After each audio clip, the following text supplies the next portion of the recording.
दो बड़े इश्यूज़ हैं जी। एक तो पाकिस्तान की इकॉनमी के हवाले से बजट आना है, 2 रोज़ की दूरी के ऊपर है, और ख़बरें ये चल रही हैं कि बजट में हर वो चीज़ करने की कोशिश की जाएगी जिससे IMF का अगला प्रोग्राम जो है उसको यकीनी बनाया जा सके।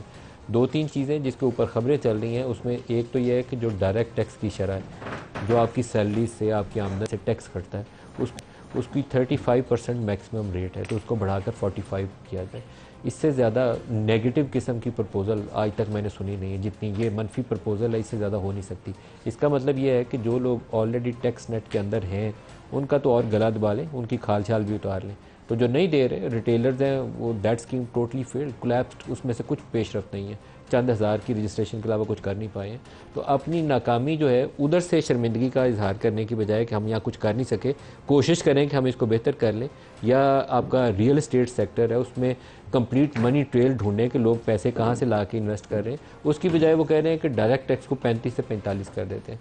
और दूसरी जो प्रपोजल है वो भी बहुत रिग्रेसिव है इन नेचर। वो कहते हैं जो सेल्स टैक्स रेट है उसको और इजाफा कर देते हैं।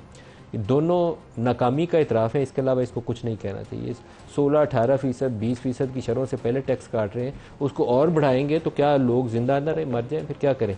जो महंगाई में कमी आई है वो एक अल्लाह की तरफ से इस कौम की हालत पे अल्लाह को रहम आ गया कि आपकी अजनास बेहतर हो गई हैं, आपकी वीट क्रॉप अच्छी हो गई है, बाकी आपकी एग्रीकल्चरल सेक्टर में आउटपुट अच्छी हो गई है, जिससे इन्फ्लेशन आपकी नीचे गिर गई है। तो आप उसका बदला आप लोगों से लेने की कोशिश कर रहे हैं कि आपकी जो इनकम है उसके ऊपर भी टैक्स की शरह बढ़ा दें, और जो सेल्स टैक्स है उसको भी बढ़ा दें, ताकि अगली दफ़ा जब आप चाय ख़रीदें, पत्ती ख़रीदें, कोई साबुन, टूथपेस्ट कुछ भी ख़रीदें, तो आपको पहले से 5-10 रुपये वो महंगा मिले। तो फाइनेंस मिनिस्ट्री को और प्राइम मिनिस्टर साहब को दोनों को कुछ अकल और होश के नाखून लेने चाहिए। ये तरीक़ाकार दुरुस्त नहीं है।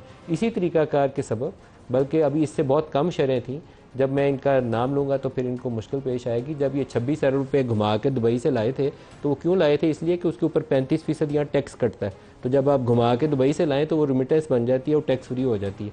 तो अब तफसीलात उस केस की जिनका है 26 अरब उनको पता है, और जिनके फेक अकाउंट से उनको भी पता है कि ये दुबई से पैसा क्यों घुमाया जाता है। तो जो फंसे हुए हैं उनको रुसवा मत करें, उनको फांसी पे ना चढ़ाएं। दूसरी खबर इमरान खान और तहरीक इंसाफ के हवाले से। गुज़श्ता रोज़, चंद रोज़ पेश था, जब सुप्रीम कोर्ट के अंदर केस चल रहा था, तो जजेज़ ने नैब का जो बिल है उसके हवाले से बातचीत हो रही थी, तो जजेज़ ने बड़े डायरेक्ट किस्म के, कहना चाहिए कि रिमार्क्स से उन्होंने कहा कि इस सूरत हाल के अंदर सियासी जमातों को आपस में बातचीत करनी चाहिए। इमरान खान कह रहे थे इस मुल्क के अंदर गैर एलानिया मार्शल्ला की कैफियत है, और बहुत से उनके सख्त किस्म के अल्फाज थे। तो जजेज़ ने कहा कि आप तो डराने वाली बातें कर रहे हैं, आपको सियासी जमातों से बातचीत करनी चाहिए। तो अभी खबर ये चल रही है कि इमरान खान ने अपनी पार्टी की जो लीडरशिप है उसको ब्रीफ किया है एक लेटर के टेक्स्ट के ऊपर, जिसके ऊपर उनकी जो लीगल कमेटी है वो गौर व खौज के बाद, उसकी फाइन ट्यूनिंग के बाद, एडिटिंग के बाद एक ख़त को हतमी शक्ल दी जाएगी, जिसके सुप्रीम कोर्ट के चीफ जस्टिस को भेजा जाएगा। और उस ख़त के अंदर 3 चीज़ें होंगी। एक तो ये कि उनका जो 8 फरवरी का मैंडेट है उसको वापसी के हवाले से क्या इकदाम करने चाहिए, उसके ऊपर सुप्रीम कोर्ट क्या कर सकती है। दूसरा नुक्ता ये होगा कि 9 मई की जो जुडिशल इंक्वायरी है उसके ऊपर सुप्रीम कोर्ट क्या कर सकती है। और थर्डली और लास्टली, जो सुप्रीम कोर्ट के जजेज़ ने, और ये 3 जजेज़ ने कम अज़ कम उनको ये बात कही, जस्टिस मंदोखेल ने, चीफ जस्टिस ऑफ पाकिस्तान ने, और जस्टिस अतर निल्ला ने, कि आपको बातचीत करनी चाहिए। उसके ऊपर इमरान खान, कहा यह जा रहा है कि आमादगी का इजहार करेंगे इस खत के ज़रिए, और उसके क्या प्रोसीजर्स होंगे वो आज के प्रोग्राम में अपने मेहमानों से भी पूछेंगे, या ख़त की तफसील आएगी तो उसके ऊपर भी बात करेंगे।